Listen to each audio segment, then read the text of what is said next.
present to you Dr. Martin Luther King, Jr.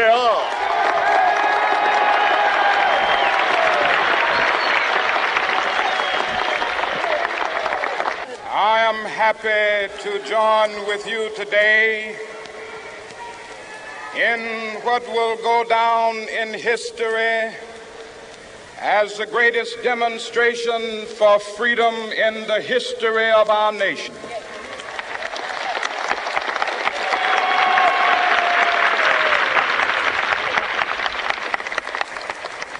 Five score years ago, a great American in whose symbolic shadow we stand today signed the Emancipation Proclamation.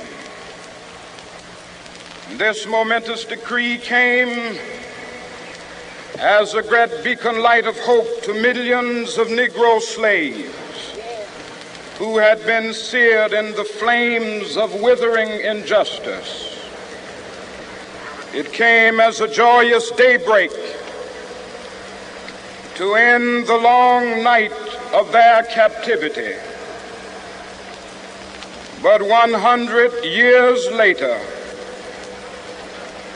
the Negro still is not free.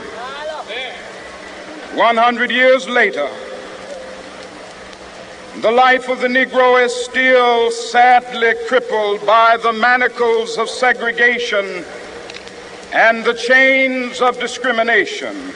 100 years later, the Negro lives on a lonely island of poverty.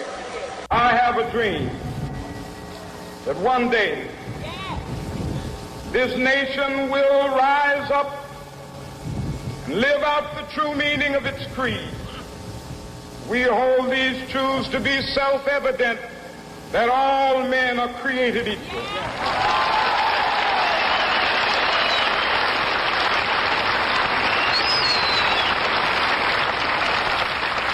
I have a dream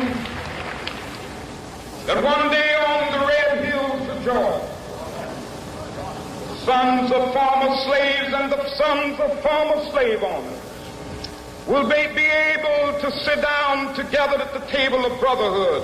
I have a dream that one day, even the state of Mississippi, a state sweltering with the heat of injustice, sweltering with the heat of oppression, will be transformed into an oasis of freedom and justice. I have a dream. My four little children will one day live in a nation where they will not be judged by the color of their skin, but by the content of their character. I have a dream today.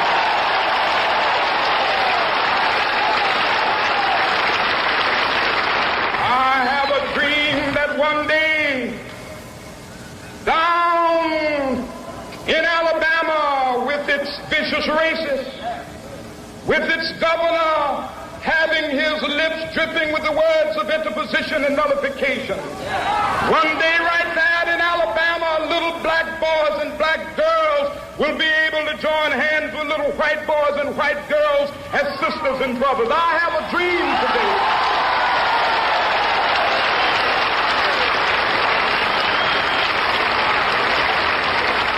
I have a dream that one day every valley shall be exalted, and every hill and mountain shall be made low. The rough places will be made plain, and the crooked places will be made straight, and the glory of the Lord shall be revealed, and all flesh shall see it together.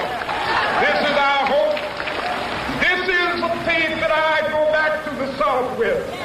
With this faith, we will be able to hew out of the mountain of despair a stone of hope. With this faith, we will be able to transform the jangling discords of our nation into a beautiful symphony of brotherhood.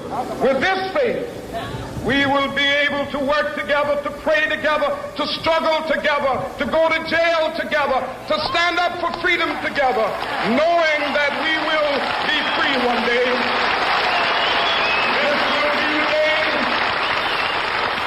This will be the day when all of God's children to sing with new meaning, my country, tears of thee. Sweet land of liberty, of thee I sing. Land where my fathers died, land of the pilgrim's pride. From every mountainside, let freedom ring. And if America is to be a great nation, this must become true. And so let freedom ring. From the prodigious hilltops of New Hampshire, let freedom ring. From the mighty mountains of New York, let freedom ring. From the heightening Alleghenies of Pennsylvania, let freedom ring. From the snow-capped Rockies of Colorado, let freedom ring. From the curvaceous slopes of California. But not only that, let freedom ring from Stone Mountain of Georgia. Let freedom ring from Lookout Mountain of Tennessee.